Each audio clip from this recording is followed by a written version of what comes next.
Okay, been out here working hard. You're looking at the 2006 kLR 650.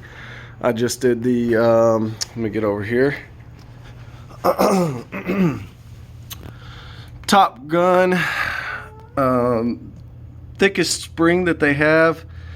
I completely rebuilt the shock. Got a brand new stopper down here. Mine was disintegrated. I got a new seal in there. I put 10 weight shock oil along with the took it to Paris Suzuki Kawasaki shop, had the guy there pop in 140 psi of nitrogen. That's rebuilt completely, set up for my riding style, all street dirt if someone tries to run me off the road. And I've got the Tusk Pioneer box, however you say it, modification with the kLR, awesome weatherproof Pelican wannabe cases. So it kind of set up for that. They come with pick foam so that you can pick what size you want. They fit really well on here. I like them. So far so good. I use it for service calls on just, you know, whenever I'm working instead of taking the truck. So I'm actually working on putting that box on here, 1 inch thick. I got the idea off of YouTube, of course. 1 inch thick cutting board, popped it on there with M6. That turns out if you use the 1620, I think it's called, Pelican case, they have them on eBay right now. They were supposed to be set up for the portable ventilators, and the contract went through, so I paid $128 delivered for a $400 to $500 case, brand new, never used. Took off the bottom of it, the rollers, so I didn't realize I didn't have to countersink these. So if you're using that case, you do not have to countersink, because the bottom of it, once you take the roller flat part off, it's actually got raised pieces, and those raised pieces will keep it from touching these. So it keeps it sturdier. Now this is going to be plenty sturdy for me, but I had to use M6. I can't remember exactly what the length there on those, but you can kind of imagine just add an inch to your stock. That way it can go through this. These were actually 2.5 inch. I had to get bigger and go 2.5 inch for the ones that actually connect to the subframe. It's extremely sturdy. I'm 220 pounds and I could jump on it. What we got going on here is, let me run through the mods. So I bought this, or I ended up acquiring it from a customer. He had it in the backyard. I mean, it had been sitting for over a year, and it was almost stock. You know, just neglected. I put OEM handle grips, bought the bushwhackers, a new OEM handle there, OEM blinkers. I went ahead and got those. I found them on eBay, luckily new. They're ugly, but I'm not looking for looks. Let's see, I did the old heat treat with the heat gun, brought back the luster. I did screw up on this front part whenever I was doing it. I was just trying to figure it out. Now, as you can tell, let me get in the light part. It works extremely well if you do it right. Look at that luster it brought back, and I could have made all this look like that. But what ended up happening is I went too slow. I was trying to quench it with water, all kinds of stuff. The trick is just to do nice, even strokes, almost like you're spray painting it. And then you just, patience is the key. See, I did that all the way up here, and then whenever I got to here, I was doing good until right about there, and I started trying to quench it with water, which you don't need to do. You just do even strokes. It'll bring back the luster. Let's see here. Let's start with the front, work our way back. So what we're looking at here is I changed out a fork seal. I put automatic transmission fluid in there. Then I went to go put progressive suspension right here. I put that on yesterday, and what happened is I got the correct, that's shock oil, but right next to it's fork oil.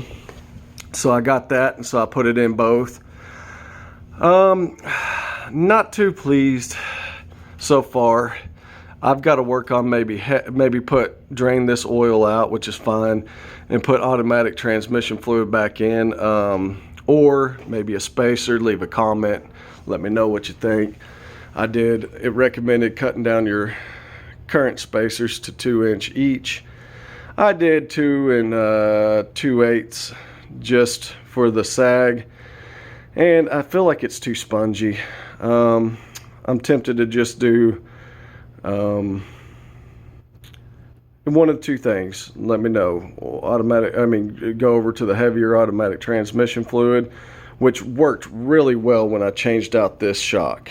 I was actually happy with the front suspension, but I knew I was going to be loading her down. So let's move along. Eagle mics. I've noticed a big difference with the Eagle mics. The Eagle mics brace is awesome. I noticed that whenever I'm going down the highway, I feel I can actually barely touch the steering wheel, and it you can just tell the difference. I'll have to drive it some more. Let's see. So we're looking at right here, clear view. I got to clean it off. I did treat it with Rain-X, but bugs. The clear view windshield. Let me tell you about this, okay? I have mixed feelings on it. I thought it was going to be great. I get it, and for one, they say to reuse the stock. There's no way you reuse the stock and this thing's just going to be flopping everywhere. So I went ahead and upgraded. I'm going to get a bigger fender washer for this right here. I'm working on that. This actually turned out decent with fabricated some mounts. They're ugly from this side, but you can't see them from the other side.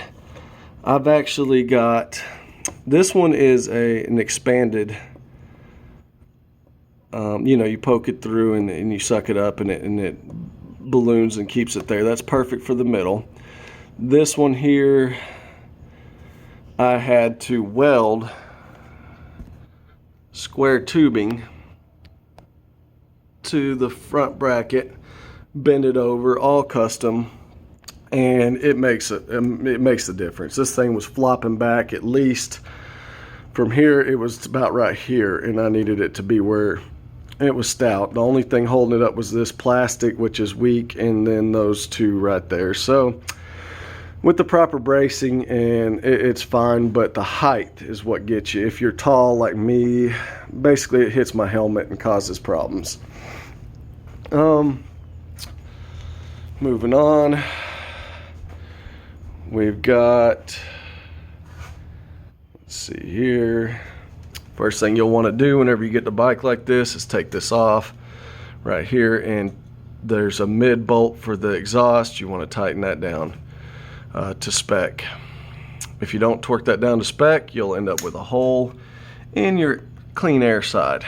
It was leaking hot air, and that's what happens. I had to take the whole thing apart. It was fun. Lifted up the back subframe, pulled this out, used plastic bond, redid it, put it back together, torqued that down, good to go. Let's see. I replaced this constantly breaks. Go to Eagle Mic, if you're going to replace this, if it breaks right here like mine did, go to Eagle Mike's. He's got a CNC one that's heavy duty that won't break. I didn't know that, so I went ahead and purchased that. Of course, I've got the Tusk I told you about. Oh, okay. Let's go with, these are cool because they just pop right off and I can pull them in with service call. Let's see what else next. The stock blinkers. Those, you know, like I said, I got one. I had to buy one OEM and the rest were OEM off eBay. Then you're looking at chain and sprocket. I got the I just went ahead and bought the primary, or the stock from Eagle Mike. I got the stock rear for, you know, and then the X chain from Eagle Mike. And then I got the 16 tooth primary from Eagle Mike. That actually made a big difference on the highway. Eagle Mike's upgraded petcock. Went to O'Reilly's and found this K&N filter, high flow. You can take it apart, clean it out, good to go. Let's see what else we got going on.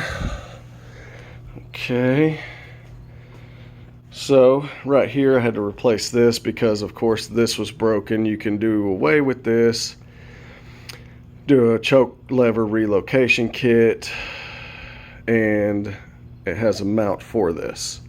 I had to buy this. So what else? I'm sure there's something I'm forgetting. Oh, the biggest thing, the doohickey. Watch my video. I took this off and sure enough, it was broken half.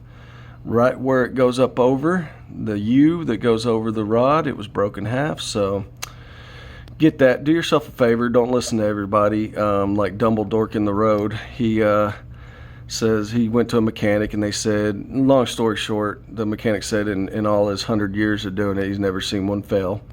I take this off and watch my video, it failed. So replaced it with the torsion spring and Eagle Mike's kit. Good to go. Then let's see here. I've got a new cap for this. Matter of fact, let's change it out right now. It is a, please don't spill. I'm trying to do it with one hand, and it's got a higher rate of to where it won't boil off anything at a higher rate. Let's see all my parts right here. There it is. Bam. Okay. Okay, this is going to be high pressure radiator cap from Tusk. Okay. Easy peasy. I hope. Doing it with, putting it on with one hand, we'll see. Okay.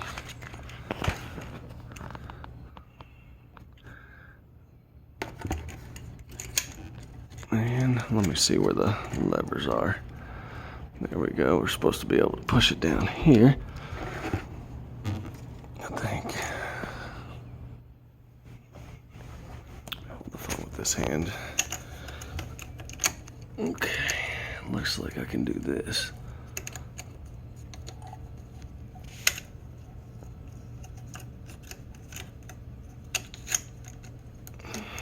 Okay, set the phone down.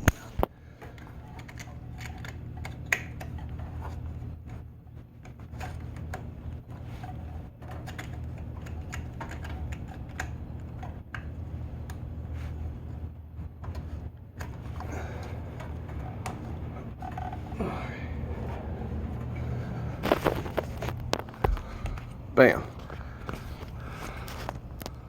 Upgraded. You know, I figured I would check it out, see if it works. I just didn't want this to be leaking, so it goes in my stock setup. Keep all my stock parts for in case I go to, you know, need them one day. This thing's been great. I bought it from Walmart for like 20 bucks. Screws right on. It's got these, and then these clip over your phone. Pretty good. I actually Notice that these forks were raised up out of there, and so lowering the front end, I guess a short rider had it. I put it back to stock right up out of the tree. So now let's see. I think that's it. All right, kLR 650, 2006. And just some mods, getting it ready for service calls. Yep. And thanks for watching.